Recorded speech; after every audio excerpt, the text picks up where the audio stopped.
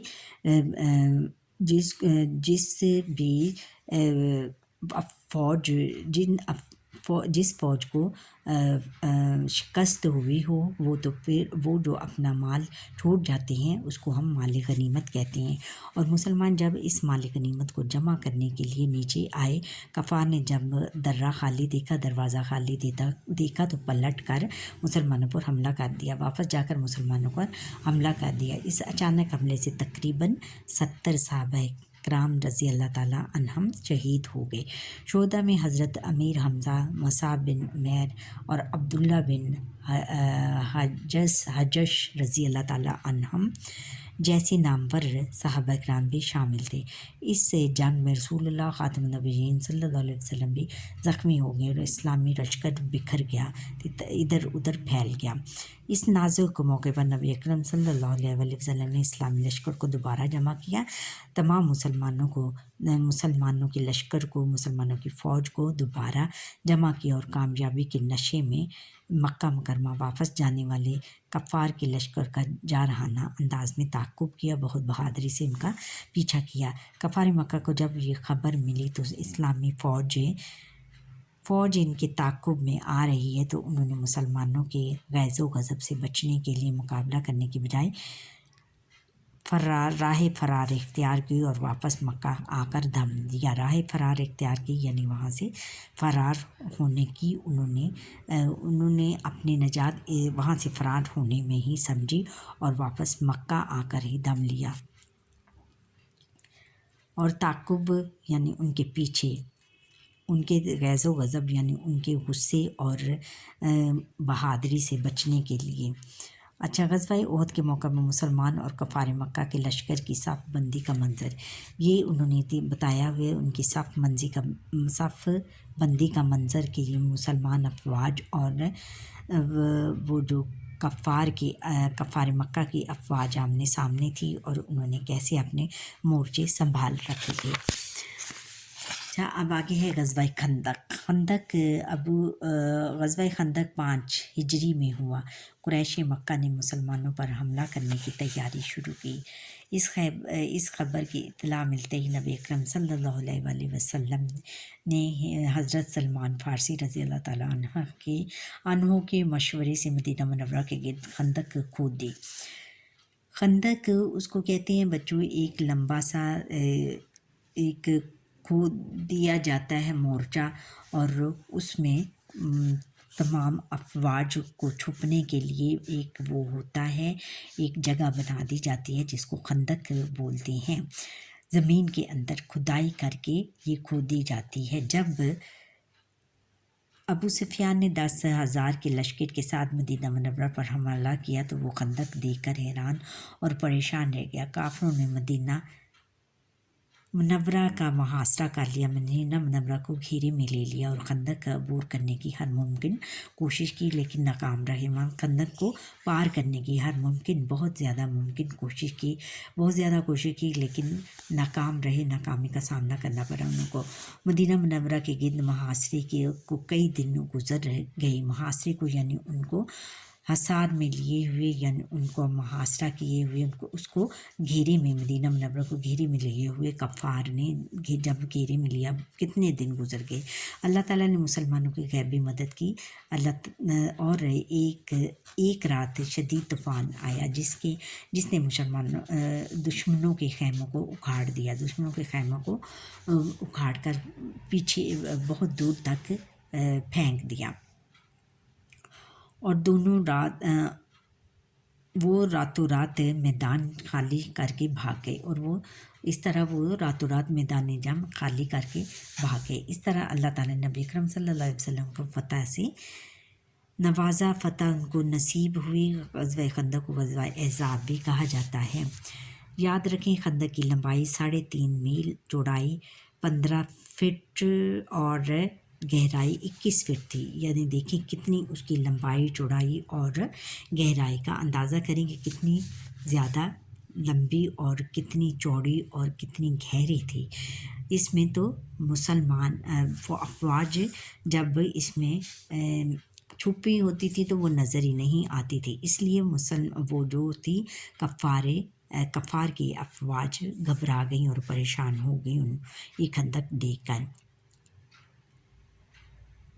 اچھا، ان غزوات میں آپ صلی اللہ علیہ وسلم نے بہترین حکمت عملی اپنانے کے ساتھ ساتھ منصوبہ بندی اپنانے کے ساتھ ساتھ مساوات، برابری، رحم دلی، رحم کرنا اور عفو درگزر یعنی برداشت، معاف کرنے کی ایسی مثال پیش کی جس سے نہ صرف دشمنوں کو شکست ہوئی بلکہ کئی لوگوں کو راہ ہدایت پر لانے کا سبب بنے۔ انہوں نے یعنی عفو درگزر اور مساوات، رحم دلی کی ایسی مثالیں پیش کی کہ دشمنوں کو بھی اس سے شکست ہوئی بلکہ اور کئی لوگ جو کہ راہ ہدایت سے پر لانے کا بھی سبب بنے۔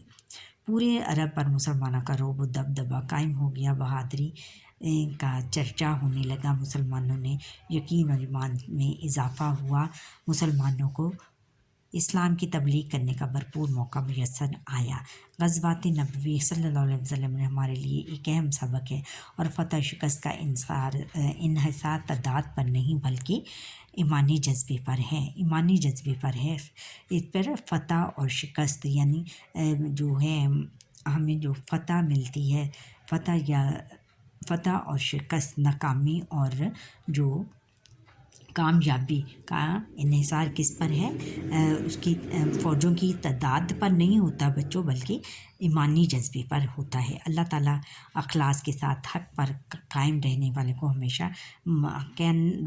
قائم رہنے والوں کی ہمیشہ مدد کرتا ہے۔ اخلاص یعنی خلق یعنی سچائی کے ساتھ حق پر قائم رکھنے کا، یعنی سچائی پر قائم رہنے والوں کا ہمیشہ ساتھ دیتا ہے، انہیں کبھی تنہا نہیں چھوڑتا، کبھی اکیلا نہیں رہنے دیتا۔ ہمیں چاہیے کہ ہم اخلاص، استقامت اور ثابت قدمی اختیار کریں۔ ہم اخلاص، استقامت، ثابت قدمی اور کو ہمیشہ اختیار کریں اور تکلیف اور مصائب میں صبر کریں۔ صرف اللہ تعالیٰ پر بھروسہ کریں اور صرف اسی سے مدد مانگیں. یعنی اس میں بہت بڑا سبق ہے ان غزوات میں. اب مشق کی طرف آتے ہیں. درست بیان پر درست کا نشان لگائیں. جس جنگ میں نبی اکرم صلی اللہ علیہ وسلم نے شرکت کی ہو اسے کہتے ہیں غزوہ، سریہ، قتال، حرب. غزوہ اس کو کیا کہتے ہیں؟ غزوہ. خندق کی چوڑائی تھی 12 فٹ، 13 فٹ، 14 فٹ، 15 فٹ. کتنی تھی؟ 15 فٹ. 15 فٹ. غزوہ بدر اسلامی لشکر کی تعداد تھی 312، 313، 314، 315. 313 کتنی تھی؟ 313. نبی اکرم صلی اللہ علیہ وسلم نے درے پر مقرر فرمایا 50 تیر اندازوں کو، 60 تیر اندازوں کو، 70 تیر اندازوں کو اور 80 تیر اندازوں کو. 50 تیر اندازوں کو، ان کو 50 تیر اندازوں کو.